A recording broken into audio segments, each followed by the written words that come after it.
আসসালামু আলাইকুম। Blog by জলিস মম চ্যানেলে নতুন একটি রেসিপিতে আপনাদের স্বাগতম জানাচ্ছি।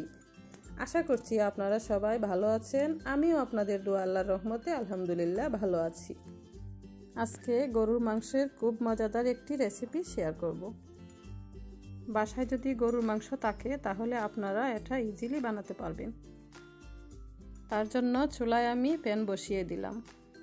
রুলের ভিতরে যে পুর দেওয়া হয় সেই পুরটা আমি এখন তৈরি করে নিব। তার জন্য প্রথমে আমি 2 টেবিল চামচ সয়াবিন তেল দিয়ে দিচ্ছি। পুরে যেহেতু মাংস থাকবে তাতে একটু গরম মশলা দিতে হবে। তার জন্য আমি দিয়ে দিচ্ছি 1 টুকরো দারুচিনি, 4 পিস লবঙ্গ, 3 পিস এলাচ এবং 3 টুকরো তেজপাতা। এখন আমি এগুলোকে 1 মিনিট ভেজে নিব। যেহেতু ভাজা হয়ে গেছে তাই আমি 1 কাপের মতো পেঁয়াজ কুচি দিয়ে দিলাম। পেঁয়াজটাকে ভালোভাবে ভাজতে হবে যাতে কাঁচা গন্ধটা না থাকে। আমার পেঁয়াজ ভাজা প্রায় হয়ে গেছে, তাই এখন আমি দিয়ে দিচ্ছি 1 চামচ রসুন বাটা, 1/2 চামচ আদা বাটা।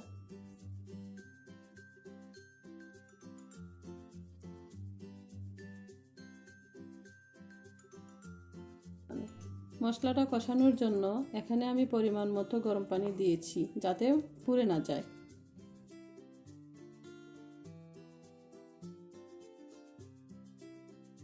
এখন আমি দিয়ে দিচ্ছি 1 চামচ মরিচের গুঁড়ো আর 1 চামচ হলুদের গুঁড়ো। দিয়ে দিচ্ছি 1/2 চামচ জিরে গুঁড়ো আর 1/2 চামচ গরম মশলার গুঁড়ো এবং স্বাদ মতো লবণ। মশলাটাকে ভালোভাবে কষিয়ে নিতে হবে।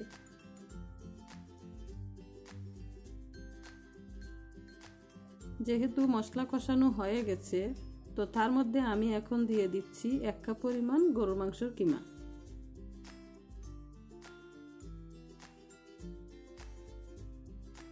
এখন আমি মাংসটাকে ভালোভাবে কষিয়ে নিচ্ছি যাতে মাংসটা পুরোপুরি সিদ্ধ হয়ে যায়। গরুর মাংস সিদ্ধ হতে যেহেতু একটু সময় লাগে তাই আমি ঢাকনাটা দিয়ে অল্প আঁচে রান্না করে নেব।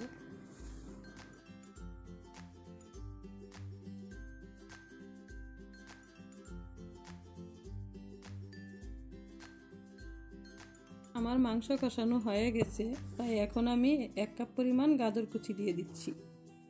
আমি গাজর দিচ্ছি, আপনাদের ইচ্ছে হলে দিতে পারেন আর না হলে স্কিপ করতে পারেন। গাজর যেহেতু কাঁচা খাওয়া যায় তার জন্য বেশি সিদ্ধ করতে হবে না। গাজরের কালারটা সুন্দর থাকার জন্য আমি অল্প সময়ের জন্য রেখে দিলাম।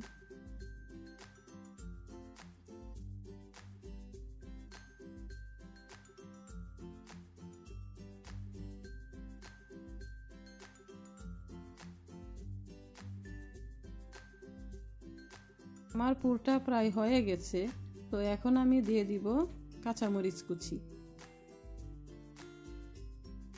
আপনারা যে যতটুকু ঝাল খান সেই পরিমাণে কাঁচামরিচ কুচি দিতে পারবেন। আমি আমার মতো দিচ্ছি, আপনারা আপনাদের মতো দিবেন।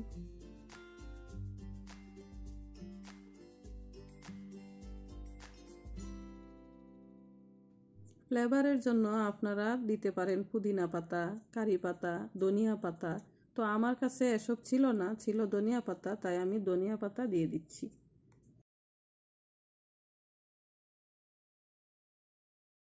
আমার পুরটা এখন একদম রেডি হয়ে গেছে, তো ঠান্ডা হওয়ার জন্য আমি একটু রেখে দিব।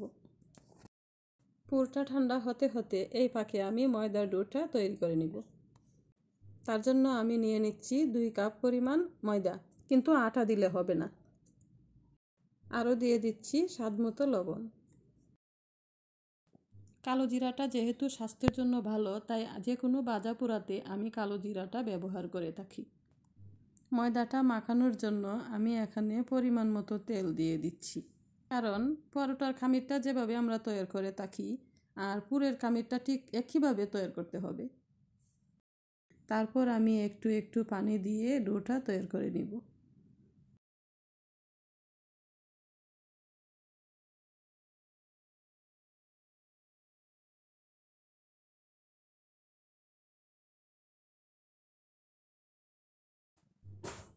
আমার ডো মাখানো একদম শেষ।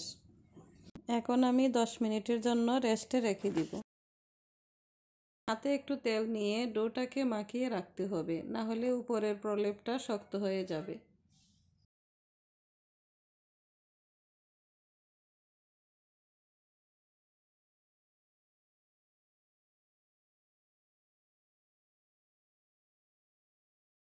দশ মিনিট পর চলে এলাম। এখন আমি ডোটাকে হাতের সাহায্যে ভালোভাবে সফট করে নেব। তারপর ছোট ছোট লিচি কেটে নিচ্ছি।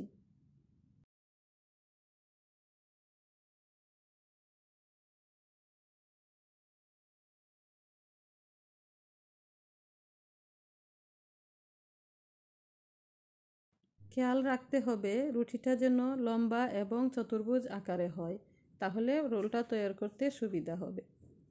আমি যে পুরটা তৈরি করেছিলাম সেই পুরটা দিয়ে একে একে রোলগুলা তৈরি করে নিব। যেহেতু রোলটাকে চারদিকে ভাঁজ করতে হবে, তার জন্য মাঝামাঝি অবস্থায় পুরটা দিতে হবে, তাহলে রোলগুলা দেখতে সুন্দর হবে। তেলে দেওয়ার পরে রোলের ভাঁজগুলা খোলার সম্ভাবনা থাকবে না।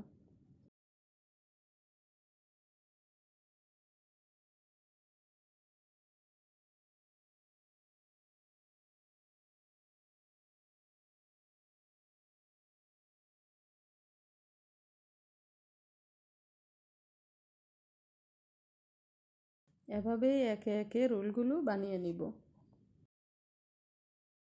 রোলগুলো বানানো হয়ে গেছে, এখন আমি ফ্রাই করে নিব। রোলগুলো ভাজার জন্য আমি একটি প্যানে পরিমাণ মতো তেল দিয়ে দিয়েছি। চেষ্টা করবেন ডুবো তেলে ভাজার, তাহলে রোলগুলো ভিতর থেকে ভাজাও হবে আবার ক্রিস্পি হবে।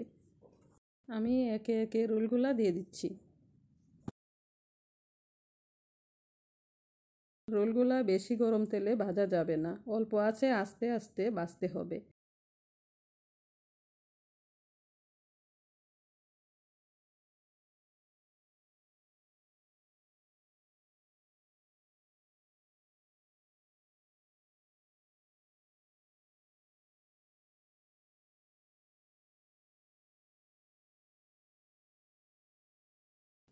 আমার রোলগুলো প্রায় ভাজা হয়ে গেছে। আমি একটু ব্রাউন কালার করেই ভাজবো, কারণ বেশি ভাজলে রোলগুলোর মজা পাওয়া যাবে না। আমার রোলগুলো ভাজা একদম কমপ্লিট।